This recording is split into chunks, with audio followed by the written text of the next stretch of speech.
बोले वृंदा मैंने तेरे पति को मार दिया है। बोले मेरे पति नहीं मारे जा सकते जब तक मेरा पतिव्रत धर्म उनके साथ में है। बोले नहीं, मैंने तुम्हारा पतिव्रत धर्म भंग करके और तुम्हारे पति को मार दिया, श्राप देने लगी है वृंदा।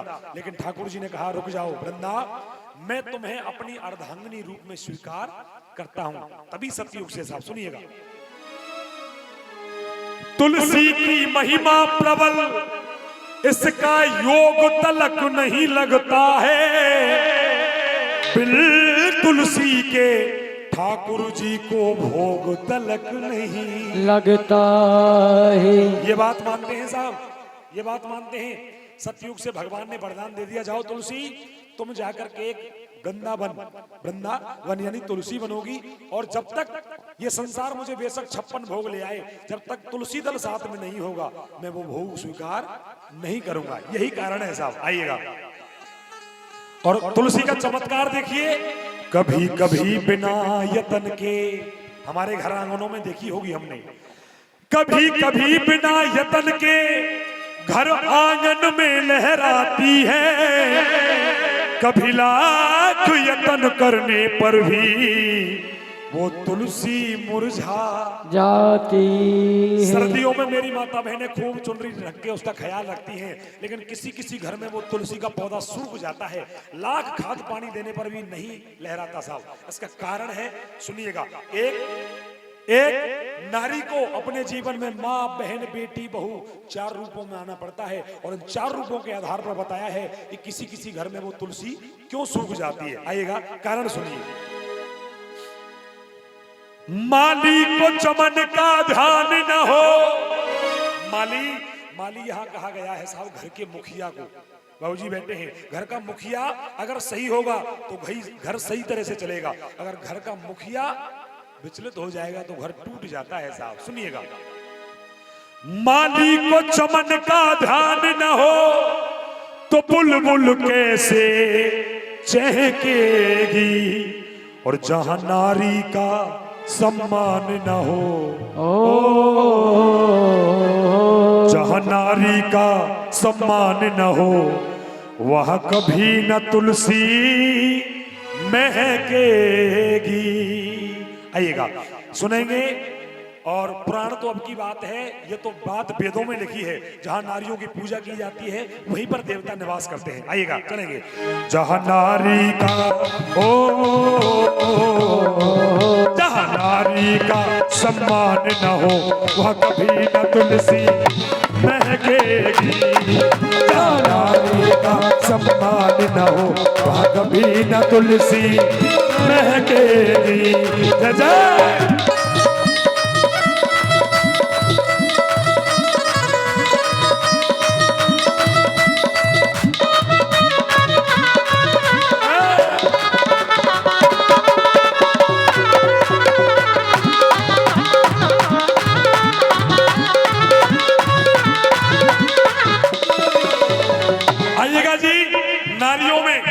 पहला रूप जो आता है वो आता है एक माँ का। ऐसा कहते हैं ऊपर जिसका अंत नहीं उसे आसमां कहते हैं, और जमीन पर जिसका अंत नहीं उसे माँ कहते हैं। माँ के लिए सुनिए, कर्तव्य परायण हो बेटा, कर्तव्य परायण ऐसा बेटा जो अपने माँ बाप का सम्मान करता हो। बोलिए सच्चे दरबार की। कर्तव्य परायण हो बेटा वो एक मिलेगा लाखों में, जिसने ना आने दिए कभी आंसू माँ बाप की आंखों में।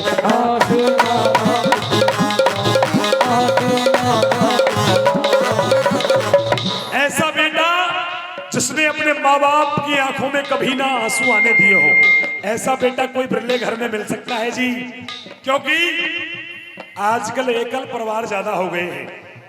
अगर सपूत सच्चा और कर्तव्य परायण बेटा देखना हो तो अधिकतर आपको देखने को मिलेगा जहां चाचा ताऊ, चाचा चाची, दादा दादी साथ मिलकर रहते हो, क्योंकि संस्कार घर से पले बढ़ते हैं साहब। अगर लोग कहते हैं बच्चे की पहली क्लास होती है LKG, नहीं साहब, उसकी पहली क्लास होती है उसका परिवार, उसका घर, उसकी माँ। आइए, वही बेटा डॉक्टर इंजीनियर बनकर के बड़ा होकर के अपने माँ बाप से ये कह दे कि तुमने हमारे लिए किया ही क्या है, सोचिए उनके दिल पर क्या बीतेगी। कर्तव्य परायण हो बेटा वो एक मिलेगा लाखों में, जिसने ना आने दिए कभी आंसू माँ बाप की आंखों में।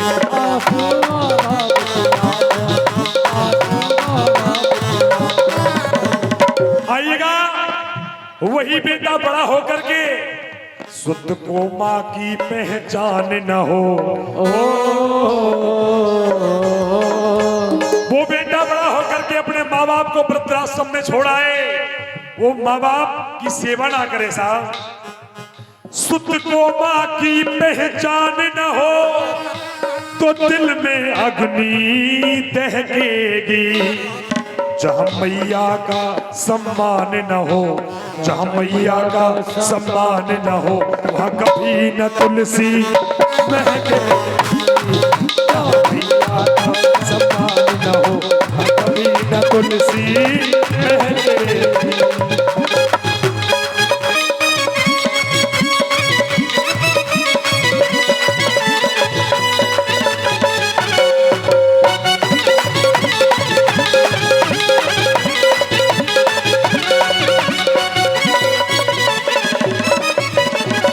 आइएगा जी, माँ के बाद एक नारी हमारे जीवन में और आती है जिसे हम कहते हैं बहन। बहन सबके जीवन में आती है साहब, कोई बदनसीब होता है जिसके हिस्से में बहन नहीं आती, लेकिन बहन अक्सर करके सबके जीवन में आती है जी। और बहन के लिए भाई बहन का रिश्ता बड़ा प्यारा होता है बाबूजी, लेकिन भाई बहन के असली रिश्ते का मालूम कब चलता है, ऐसा बताते हैं गुणीजन। पीहर को छोड़ ससुराल गई रिश्तों का लेकर के कहना, माँ बाप ढूंढती भैयनों में मासूम सी प्यारी वो बहना।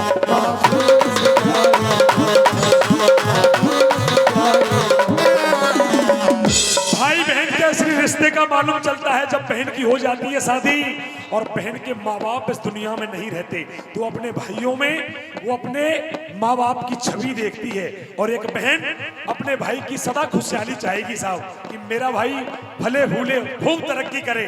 कोई भी बहन अपने भाई के घर लोभ से नहीं जाती है कि मैं मेरे भाई के घर पर जाऊंगी, भाई मुझे बदले में उपहार देगा, और जो लोभ से जाती है वो बहन नहीं हो सकती साहब। बहन कब टूट जाती है, बहन अपने भाई के घर पर 30 त्योहार पर गई साहब, और भैया ने जैसे ही सामने अपनी बहन को देखा, भैया के अधर्म सुकान न हो, भैया के अधर्म सुकान न हो, भैया का चेहरा मुरझा जाए, लो बहन और आ गई, इसे और विदा देनी पड़ेगी मुझे। अरे साहब सोचिए इस बहन के दिल के कलीजे से क्या बीतेगी। भैया के अधर्म सुकान न हो तो मिलन को बहना कहकेगी, जहाँ बहना का सम्मान न हो, जहाँ बहना का सम्मान न हो वहाँ कभी न तुलसी महके, जहाँ बहना का सम्मान न हो कभी न तुलसी महके।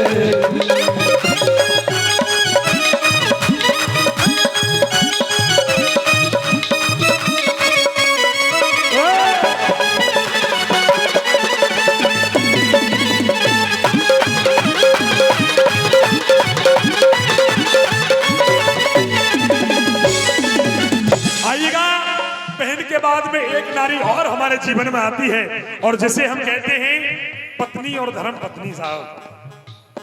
और बुजुर्ग महिलाओं के लिए कहूं बाबूजी, गांव में बुजुर्ग महिला तो ये कहती है सारे फसाद की जड़ी पत्नी है, बिन ना पतो कभी सास भी बहू थी।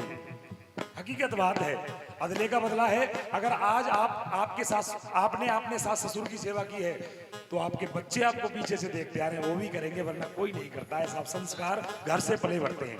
आइए, पत्नी के लिए आदरणीय रामवीर जी इस लेखनी के जो राइटर हैं बहुत सुंदर शब्द लिखे हैं। सत्य साधना संयम से सिंदूर को सादे रहती है, बड़ी पवित्र है वो पत्नी, पति को परमेश्वर कहती है।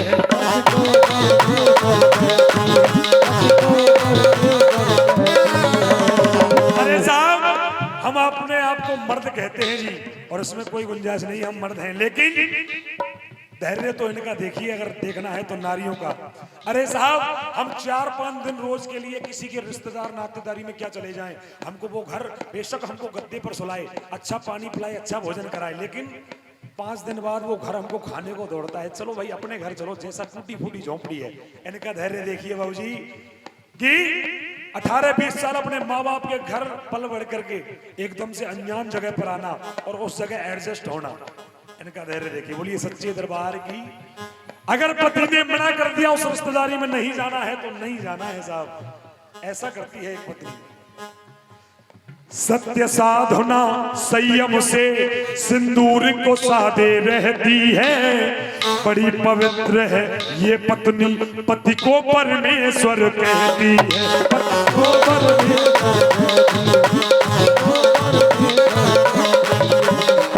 और मैं अनपढ़ महिलाओं के लिए खासकर कहूंगा, या तो समझदार जनरेशन है जी, उनके लिए तो विशेषकर कहूंगा, जिस दिन एक सासू माँ अपनी बहू को बहू ना समझ के बेटी समझने लग जाए, और एक बहू अपनी सास को सास ना समझ के अपनी मम्मी समझने लग जाए, ये झगड़ा मिट जाएगा साहब। और एक पत्नी अपने पति के साथ सारे सुख दुख सह जाएगी, लेकिन वो क्या सह नहीं सकती, पति के दिल में स्थान न हो। एक पतिव्रता नारी के लिए सबसे बड़ा ये श्राप होता है साहब, पति के दिल में स्थान न हो तो दिल में अग्नि दहकेगी। जहां पत्नी का सम्मान न हो, जहां पत्नी का सम्मान न हो, वहां कभी न तुलसी महकेगी। जहां पत्नी का सम्मान न हो, वहां कभी न तुलसी महकेगी।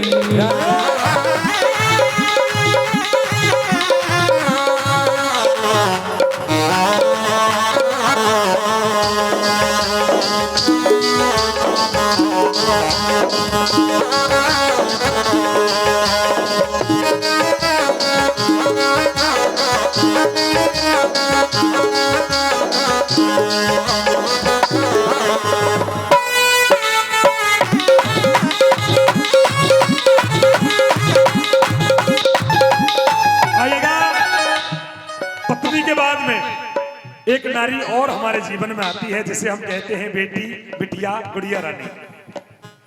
अरे साहब, ऐसा कहा है गुणीजनों ने, बेटा तो जिगर का टुकड़ा है। अगर बेटा तो जिगर का टुकड़ा है तो बेटी नैनों की ज्योति है, और वो घर स्वर्ग से सुंदर है जहां बेटी की पूजा होती है। बेटा अगर भाग्य से मिलता है तो बेटी सौभाग्य से मिलती है साहब। सौभाग्यशाली होते हैं वो लोग जिनके घर बेटी होती है। आदरणीय रामवीर जी ने सबसे सुंदर बात लिखी है बेटी के लिए साहब, सुनिएगा। रामवीर के अरमानों में रहे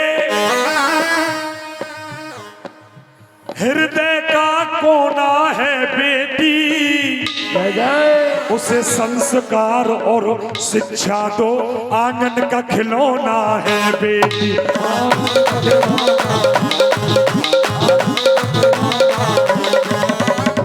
क्योंकि कहते हैं ओस की बूंद की तरह होती हैं ये बेटियां।